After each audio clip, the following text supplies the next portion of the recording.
Hey friend, if you are new here, welcome. If you are not, welcome back. We have a follow-up video to last week's video today, all about doing quarterly audits. Last week's video was all about doing a quarterly biz audit, so check that out. I've got it linked in the description below if you want to.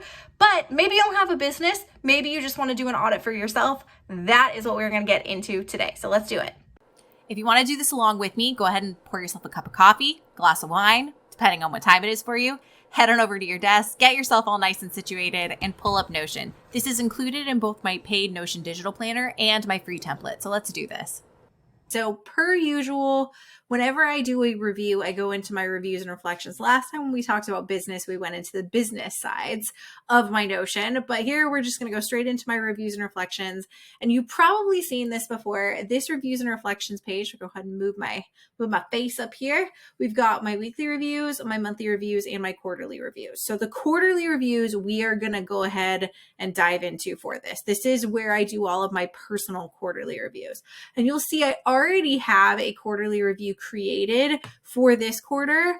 If I hadn't already set that up, I would just go in here and click new and then name it and then add my little cover photo. This will pre-populate with kind of the entire process. So again, templates are your friend inside of Notion. Once you find systems that work, just use that template option to just continue to use that over and over again. I will periodically make tweaks to my different reviews that I do, but otherwise I just update that every single time I do. So this is my quarterly review process. And part of the reason why I already have this created is because I like to associate the different reviews with the quarter kind of as I go. So here are the 3 months that go with this quarter.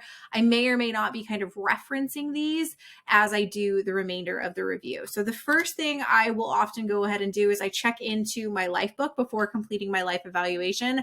I've actually since transitioned the life book into my existing systems. I used to have it separate inside of my systems, but I've now transitioned all of the questions, all of the visions, all of the action items into actually my different life areas. So I actually think one of the things I'm going to go ahead and change in here is this is going to be more about checking into my life vision. This is a sub area that I have in here, but really I copied all of the different aspects of my vision from my life handbook into here. So I will just kind of read through this, and I mostly use it as a means to remind myself of what do I want in these various different parts of my life, my emotional health, my character, my spirituality, my relationships. This is just kind of a reminder of all of this. And this is a part I build into my quarterly review, is just reviewing and refreshing myself on this vision. Now, this vision may or may not change. And if it does, I will usually go in and update it. But otherwise, I like to start off my quarterly review process by getting into this and really kind of getting clarity on what are the things that I am aiming to create and that I want in my life. So I often start my review by doing kind of some overarching reflection. Self-reflection is something that is a massive part of my processes. And I do this in a couple different ways. You'll kind of see it when I kind of start to go through this, but really the reason why I do these kind of different aspects of doing this and these different ways of doing this is you really never know what's going to resonate with you or which aspect is going to reveal the most important information at any given quarter or any given month. So I do an overall life reflection to see what's working and what's not working on a life area scale. And then I dive into kind of some of the more specific things about what's working and what's not working. So let me kind of show you what I mean by that. So first and foremost, these are all of the different life areas that I have going on. And now I will skip, I've kind of got this set up so you can see all of my different life areas, but there are ones in particular that I don't necessarily use when I'm doing my review. So for example, I don't necessarily use the life vision, and I I separate a little bit my business from my day job. That's what these two guys are. But I will go through and I start off by kind of rating myself, giving myself a score from 1 to 10 about really how satisfied I am with these different parts of my life. So I will go through and I will give myself scores, and then I kind of fill out this space over there to say why I gave myself these scores. So why did I score myself in the ways that I did? And actually to kind of show you this, I want to pop back to my previous quarters to show you a little bit of kind of what that looks like. Now the format of these previous ones is going to be a little different because I used to do it a little bit different. But I would say like stuff like if I gave myself a 7, I would say I have good routines for my workout. I'm figuring out my meal prepping and my water drinking. And I feel like I'm emerging from some bad habits. So I kind of will go through, and actually this is something that I stopped doing that I may or may not bring back because I actually really like it. So I'll go through and I will kind of give a little bit of an explanation about how I feel about how I'm doing and why I scored myself the way I scored myself. I'm going to go ahead and skip that for now because that's a part that can take a lot of time. And frankly, I don't think you need to see that part of this process, but I'll go ahead and I will give an explanation of why I scored myself the way I scored myself. Then I go through and I say, in what areas in your life do you feel you need the most focus? And this is where kind of I have a goal setting strategy that I use to help me determine which areas I'm going to focus on. And so what I do is I focus on one of my highest scoring categories. That's the first one I pick. So I would probably pick health and fitness, mental and emotional health, or personal growth, or my business. So actually, because I have a lot of goals already going on in my business, I would probably pick my business. So I'll go ahead and do not at myself. Let's do at Coach Ellen. And that will be one of the areas that I feel like I want to focus on. And then for my remaining 2, I pick 3 different areas. I try to set goals in 3 different areas just to kind of share the love. So I do one of my higher scoring areas, and then I usually do the other 2 areas in 2 of my lower scoring areas. So it's probably going to be one of these 4: recreation, fun, environment, finances, or contribution. So one of these 4 are 2 of these 4 are going to end up being the areas that I focus on. And now the reason why I do that is because the areas that I scored lower are the areas that I'm currently not where I want to be in. So those are the areas that kind of need some love. They need some TLC. But I don't like to focus all of my energy on low scoring areas because those areas are areas that currently maybe aren't going particularly well. And it can be frustrating to try to build up 3 parts of your life that aren't currently going very well. So I like to use one of my higher scoring areas so that I can leverage the fact that this is going well. I have momentum here. I can leverage that to help me boost up and build my other categories up. So I would probably say for this one, what I want to go ahead and do is I want to focus on my environment. And let's say I want to focus on my finances. So those are going to be my 3 areas of focus here. And then what I will go ahead and do is I will ask myself, what would it take for me to feel closer to a 10 in these different areas? So that is part of the reason why I review my life vision, is because this is me painting a picture of what my 10 out of 10 score would look like here. So I can go ahead and I can specifically pinpoint what I want in my environment to make me feel like I'm at a 10, what I want in my finances to make me feel like I'm at a 10. So I could reread this section. I could reread my dream career section. I could reread my lifestyle section just to get a feel for what is going to make a difference. And then I will use that to set goals in my different part of my life. So let's say for my Coach Ellen, let's say I want to have created $3,000 of passive income at least per month in my business through a combination of one-on-one coaching, Notion templates, and memberships. Maybe that's the goal.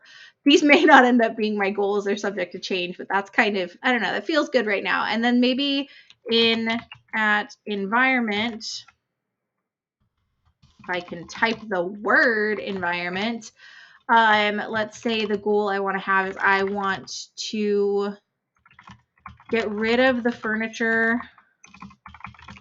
I no longer like and move into a smaller studio apartment with better finishes and more amenities. And then lastly, in my finances, I want to pay down at least half of my, there we go. Those are my financial goals. So that is kind of how I would go through this. Is I would start by doing this overarching reflection.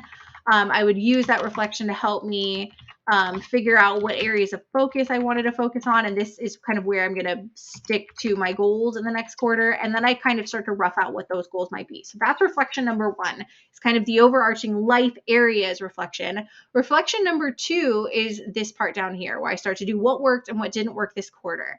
And this is where I really start to pull in the information from my previous reviews, which is why I have them linked up here. So what I'm going to go ahead and do is I'm going to actually pull that up on a separate screen. Or actually, what I think I'm going to do is I'm going to do the collecting of the information on the separate screen, but I'll show you what I actually pull up on this screen. So I'll actually fill it in on the separate screen, but I'll pull it up over here. So I would start back in January.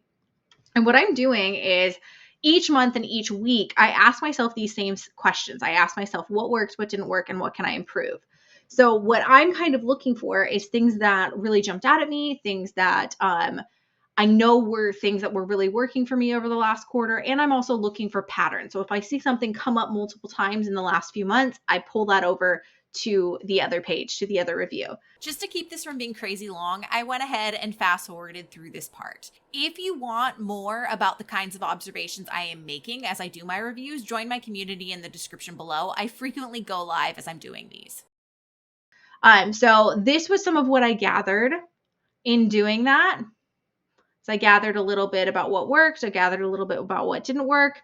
And I will go ahead and, as I said, add in that stuff from March once I do the March review. And then the next thing I do is I go ahead and I add in my top 3 successes, my top 3 memories, my top lessons learned, and my top gratitudes. So let me go ahead and fill these in really quickly. I do it the exact same way as I did for my what worked and what did not work.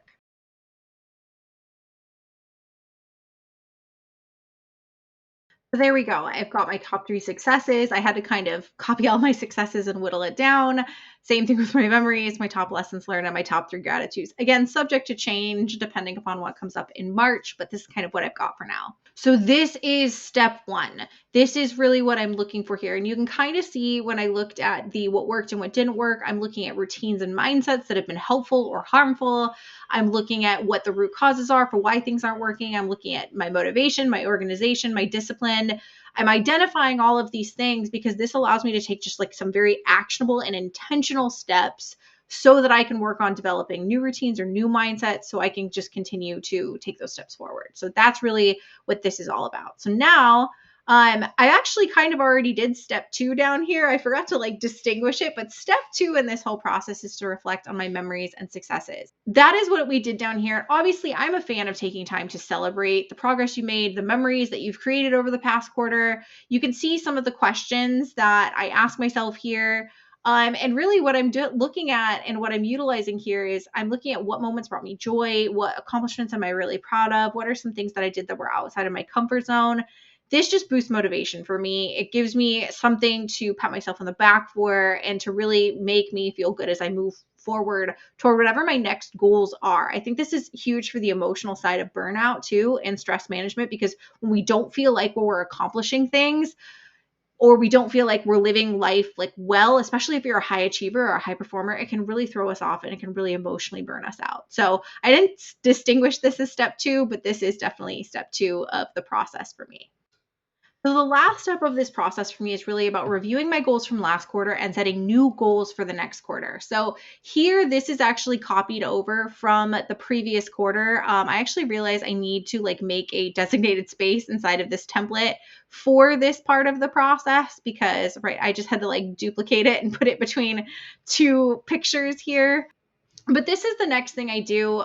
This is something that I typically do more during my monthly reviews, but you can see my goal for this quarter, firstly, was to stay on budget with my finances, business and personal, and some of the action steps and the ways in which I did that were to set budgets, do weekly finance check-ins, make adjustments to the budgets as needed, and I crushed it with that goal. I'm super, super proud of that. The finance date that I do, that I shared actually on YouTube, has become like a part of my weekly review.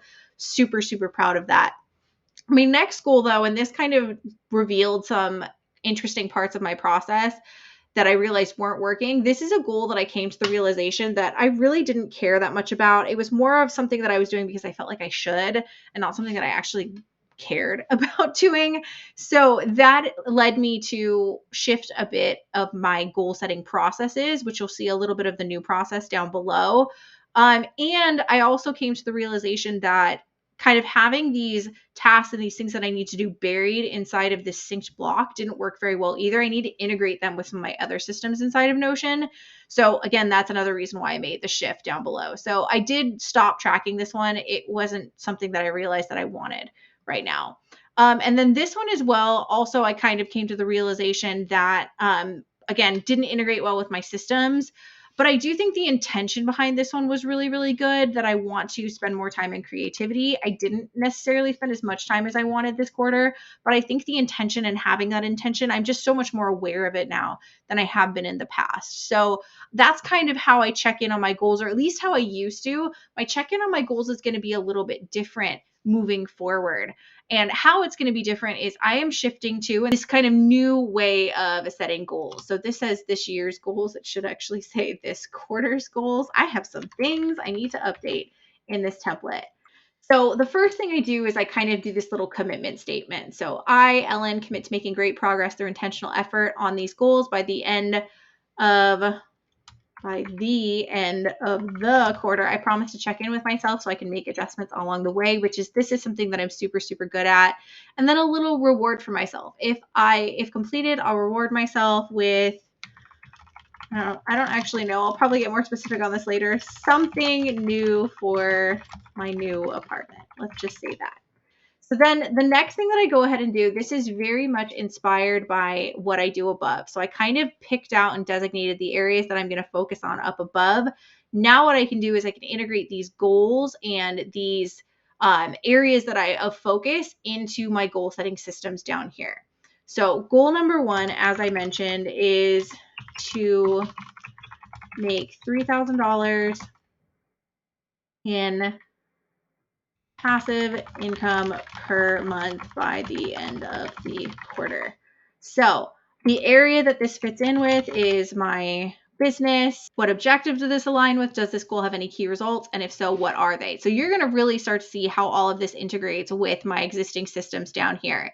So actually, the first thing that I'm going to go ahead and do is I am going to filter this menu down here by the life areas in particular that I'm looking at. So I'm going to filter it by Coach Ellen, I'm going to filter it by finances, and I'm going to filter it by environment, since those were the 3 areas that I designated up above that I really wanted to focus on. So now I can see that the only things that are showing up here are the things that are related. The only objectives that are showing up here are the things that are related to these 3 areas of my life. And actually what I think I want to do is I'm going to go ahead and I am going to change how this is organized. Oh, my face is just perpetually in the way. So I actually like this view so much better. Now I can actually see what the objectives are that I currently have inside of these different areas of my life.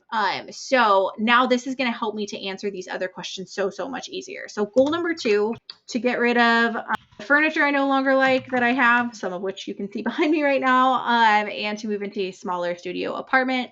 The area that this fits with is my environment, and we'll look at objectives in just a second. And then last but not least is my finances, to pay down half of one card and to pay down all of another card. And this fits with my finances. Beautiful. And so now what I can do is I can say, what objective is this associated with? So my objectives for this first goal, I actually should have both of them in here already. One of them is obviously to take my business full time. That is definitely going to be an objective that is associated with this. And then another objective is definitely going to be to the live off passive income, which I have as being related to finances, but obviously the things that's going to be generating the passive income is going to be my business. So I think having that over here is going to be important as well. For this one, what objective does this align with? This is really aligned with the objective to create more minimalism in my life. That's really what this objective is all about. And then this one over here is to pay off all debt and also just to stay on top of my finances. That's definitely related to that objective as well. So I'm definitely aligning these with existing objectives. It doesn't really look like any of these are objectives that would be new objectives for me to set. So this is fitting in, as you can see, this new style of check-in that I'm doing.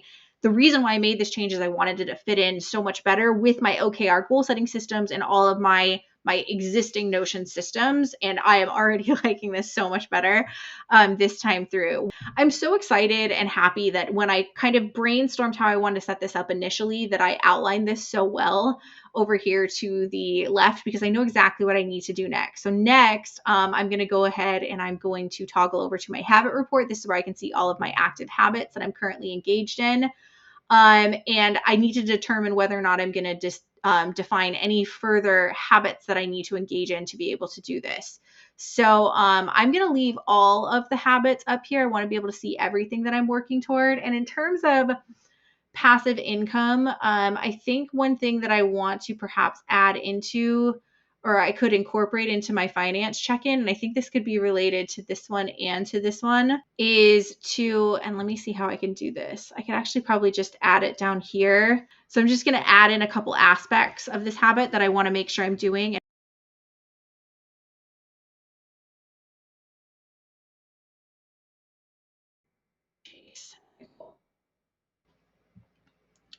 So this one just involved updating my weekly finance check-in. What about this one? This one really isn't going to be about a habit. It's going to be more about my move at the end of my lease. But one thing that I think might help with this habit to be able to get rid of the furniture I no longer like and to help with this move to the studio apartment is I do think it would be beneficial for me to maybe set aside maybe like $50 to $100 per paycheck for new furniture and for my move. So this is going to be related to finances. So anytime I create a new habit, I go in and I add it to my finances or to whatever areas it corresponds with. It is starting today, since that is when I am setting the goal, and it is going to be ending by whenever my lease ends, which is sometime in June. My target per week, this is to do it every 2 weeks. I'm going to say my target per week is 0.5, which is kind of weird perhaps. And that actually is really helpful for me because it shows me that I only have 6 paychecks that will come up. So I am going to try to make this $100 for every paycheck and funnel that into that. Okay, and then my objective here, this is going to be linked to my minimalism objective.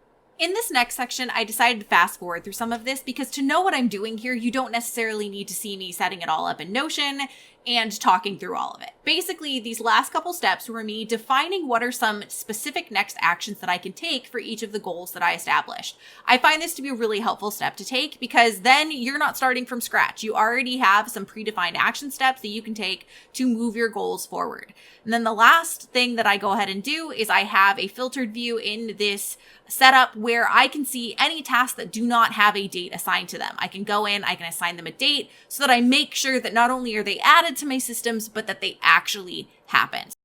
So then the very, very last thing that I'm going to go ahead and do is I'm going to try to make it as easy as possible for myself to go in and check in on these goals moving forward. So how I'm going to go ahead and do this is I am going to go ahead and I'm going to copy some various table views right below here so that they are automatically updating and kind of showing me the progress that I'm making.